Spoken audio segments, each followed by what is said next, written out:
Bismillahirrahmanirrahim. Assalamualaikum warahmatullahi wabarakatuh. Anak-anakku semuanya, Ibu doakan kalian yang hadir pada pertemuan pagi ini diberikan kesehatan, diberikan kebahagiaan, masa depannya cerah dan rezekinya berlimpah. Amin. Hari ini Ibu ingin menjelaskan tentang penyebab perubahan sosial. Beberapa jawaban kalian sudah betul tentang penyebab perubahannya.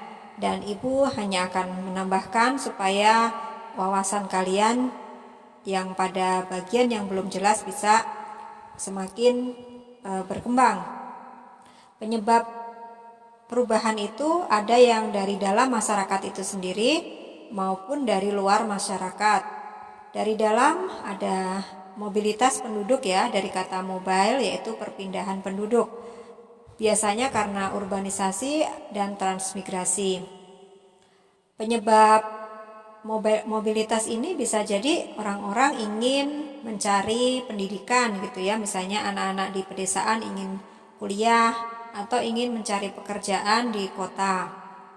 Dan ini bisa menyebabkan adanya kekosongan sehingga sektor pertanian tidak berjalan dengan semestinya gitu ya. Hanya dilakukan oleh generasi tua yang semakin lama juga jumlahnya berkurang. Akibatnya banyak lahan-lahan pertanian yang tidak digarap atau lahan pertanian yang beralih fungsi menjadi perumahan, menjadi pabrik gitu ya, mal dan seterusnya karena adanya investasi dari kota. Orang kota ke desa, orang desa ke kota gitu ya. Yang di kota mencari tanah murah untuk dijadikan ya alat investasi, sementara orang desa ke kota untuk mencari pekerjaan. Ini bisa menjadi penyebab dari perubahan. Kedua, adanya inovasi, penemuan baru atau berkembangnya ilmu pengetahuan dan teknologi. Banyaknya penemuan-penemuan misalnya dalam transportasi gitu ya dan telekomunikasi ini mempercepat perubahan sosial. Sehingga kita lihat interaksi antar penduduk dunia itu bisa terjadi melalui saling kontak langsung gitu ya, karena adanya transportasi banyak yang bisa pergi jadi TKW di negara mana gitu ya, atau piknik dari negara mana ingin berwisata ke Indonesia dan seterusnya. Semakin intensifnya pertemuan-pertemuan seperti ini menyebabkan ya terjadinya sebuah perubahan gitu ya. Dan kita juga bisa melihat teknologi canggih di era komunikasi ini bisa membuat orang itu bisa berinteraksi di sosial media. Nah, ini semua juga bisa menjadi penyebab terjadinya perubahan.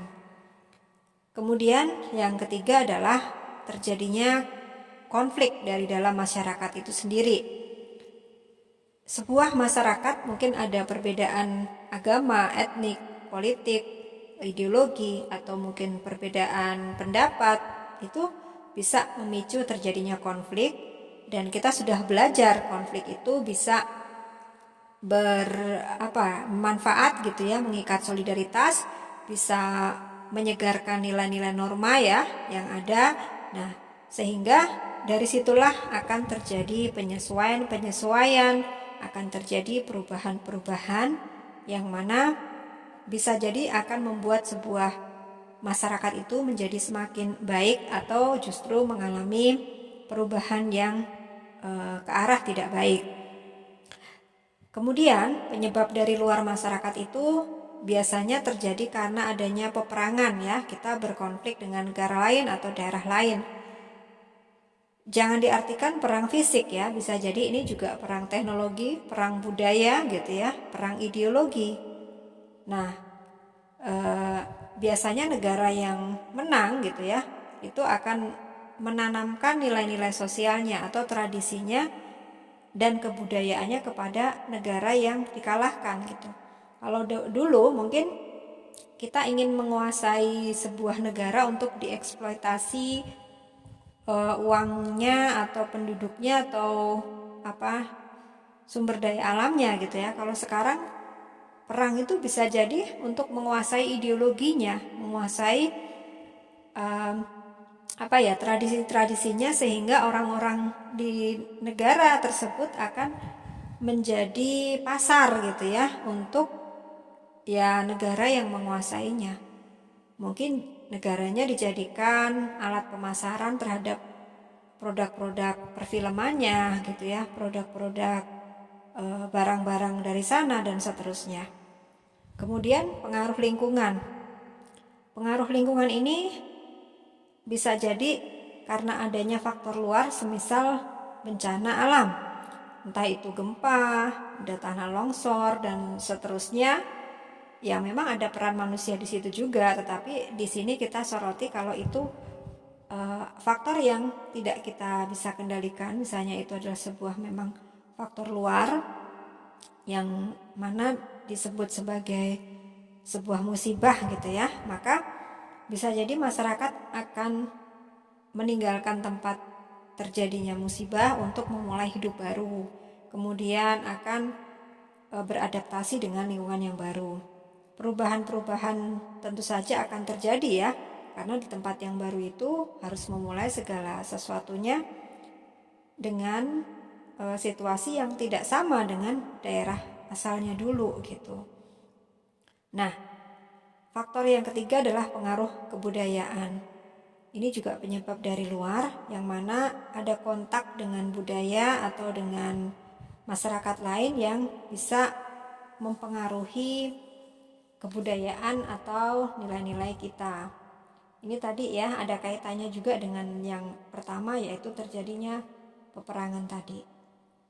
Jadi di sini kalian harus bisa peka melihat bahwa perubahan itu penyebabnya ya bisa jadi dari dalam ataupun luar. Mengapa kita harus ketahui? Sebab dengan mengetahui penyebab perubahan itu, kita bisa fokus pada analisa, oh negara ini ternyata berubahnya dari faktor luar gitu. Kemudian, oh negara ini dari faktor dalam. Kalau sudah tahu sumber penyebabnya, itu akan membuat kita bisa mengetahui arah perubahannya gitu ya.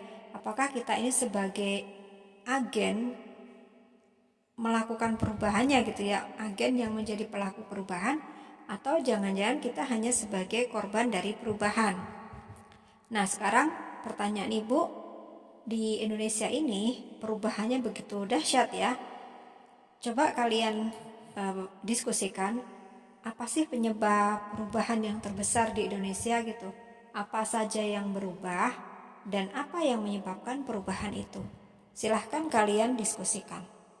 Ya, kalau ada pertanyaan boleh ditulis di forum komentar Classroom.